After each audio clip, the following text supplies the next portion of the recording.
It's time now to bring in our panel to talk about this week's top stories. Joining us online this week, Dr. Laura Wilson, Abdul Hakim Shabazz, Jennifer Wagner, and Mike Murphy. Let's start with you, Indy political science professor Laura Wilson.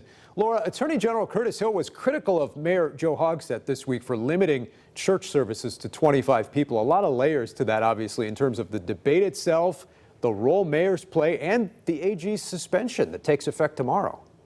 There's a lot going on there. I think in part, that's a great deflection from Curtis Hill. There's been a lot of questions with the 30-day suspension, what that means in terms of his job. Of course, he's running for re-election there, too. With Mayor Joe Hogsett, he is taking a more precautionary approach relative to the guidelines set out by the governor. But for local government, he has the right to do that. And of course, Marion County has been a hotbed in terms of these coronavirus cases. And so that's something he has to consider there, too. I think there's a lot wrapped into this single issue. And the governor saying he will let local governments supersede the state when they want to be more stringent. Laura, thanks. We're also joined by Abdul Hakim Shabazz, the editor and publisher of IndyPolitics.org. Hello to you, Abdul. Always good to be here, my friend. Yeah, a couple of pretty big stories at the State House this week. You had the Curtis Hill ruling and also this controversy over State Rep Jim Lucas and his Facebook post, bringing a lot of reaction at the state level. Yes, obviously the Curtis Hill thing is a lot of people paying attention to see what happens next. Does the AG have to step down, give up that office? Does he stay? I read both briefs that were submitted to the Supreme Court this week. Both make some convincing arguments. And then once again, Jim Lucas, who I've known Jim for quite a while, and to say Jim occasionally steps in every once in a while would be putting it mildly, to say the least. But him also saying that, hey, some folks may have found what he did to be offensive. He's not going to apologize for it and keep going straight. Jennifer Wagner joins us as well, the former communications director for the Indiana Democrats. Jennifer, hello. The leading Democrat in the AG race, Jonathan Weinzapfel, has actually outraised the Republican candidates. Can Democrats actually mount a serious bid for Attorney General this year? Well, yeah, Dan, I think they can. I think we have a really strong candidate. I think Jonathan, obviously sat out a little bit, really made a strategic decision to get involved in this race. And the Republican side of things is a complete mess. Curtis Hill notwithstanding, it looks like, Todd Rokita, I know Abdul's favorite favorite elected official, is looking at jumping in there. I mean, you've got all these people. It's a convention race, and I think there's a real opportunity for Democrats to show that we can lead and we can win a statewide office. Well, what about Todd Rokita? I want to get former Republican lawmaker Mike Murphy in here. What are your thoughts on this race? Well, first of all, I think Todd, certainly will walk into any race, even against Weinzapfel, with the best name ID statewide. There's no doubt about that. He had a mixed congressional record, very good on conservative, anti-national debt issues, very cautious not to vote for budgets that spent more money than they brought in, which I was always glad to see from him.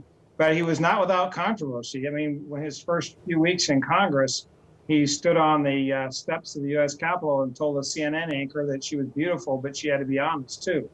And so he has a way. Somebody mentioned earlier, people stepping in it. Todd has a way of stepping in it, but he does work hard. We guarantee he'll have great name ID. It's just a matter of whether he wants to try for another office. More than ever, guys, Abdul and Laura, I'll turn back to you on this as well. We just don't know what's going to happen next, right? I mean, more broadly speaking, in terms of what happens with this coronavirus, how it impacts this election year, and some of these moving pieces in Indiana politics. I mean, we simply don't know how a lot of this is going to play out. It's really impossible to say. And I think you can look at previous elections. Certainly we've had national pandemics before, but not recently, not in a time where we've been paying attention to politics and we've been measuring things in the same kind of way. There's a lot of great historical comparisons to 1918, but that was over 100 years ago. I think there's so much here that really is on a daily, a weekly basis, dynamics that are changing, people's opinions and perceptions being changed by those. And it really does make it a truly unpredictable world at the moment. Quickly hear from each of the rest of you. What are we not paying attention to enough here? I think one of the things that we really need to focus on is what does the Supreme Court say on Monday? Like I said, both sides have submitted their briefs. What do they say about whether Curtis Hill can stay in office after he's suspended?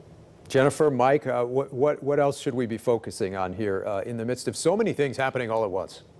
I just think, politically, in a lot of ways, the world is going on. There's plenty of negative campaign ads going out there and mail pieces being dropped. But, I think we have to pay very close attention in these next few weeks as we reopen our economy, reopen our state, to make sure that we're all safe and healthy. That's the most important thing to me. Mike, you get the last word. I think the most important thing we have to look at right now is the loss of revenue in the state coffers in the month of April. Down $1 billion. A lot of that is obviously deferred income taxes, but certainly credibly, at least a couple $100 million in lost revenue from lost economic activity. That's going to hurt state programs across the board. So not only does Holcomb have to balance the virus and getting the economy going, but he also has to figure out what to do with state programs that were funded by money that's no longer there. And going back to the city of Indianapolis, I mean, that's all part of the big debate at the city level, too. Some restaurants, some business owners who really do want to be open now, while the city continues to say we need to wait just a little while longer. Absolutely. We have, people who cut hair, people, I've talked to some people, minority restaurant owners, they're moving across 96th Street or across into Hancock County to open up space. I mean, if you have to feed your family, which everybody does, you'll do whatever it takes, no matter what a mayor or anybody else says. It is something we will talk about on our coronavirus town hall coming up Wednesday night on Fox 59 and CBS 4, 7 p.m. as we talk with mayors from around the state and other elected officials. We hope you join us then. Mike, Abdul, Jennifer, Laura, thank you all so much. Stay safe, stay healthy. We'll see you guys soon. We appreciate it. Stick around. We'll be right back with much more after this.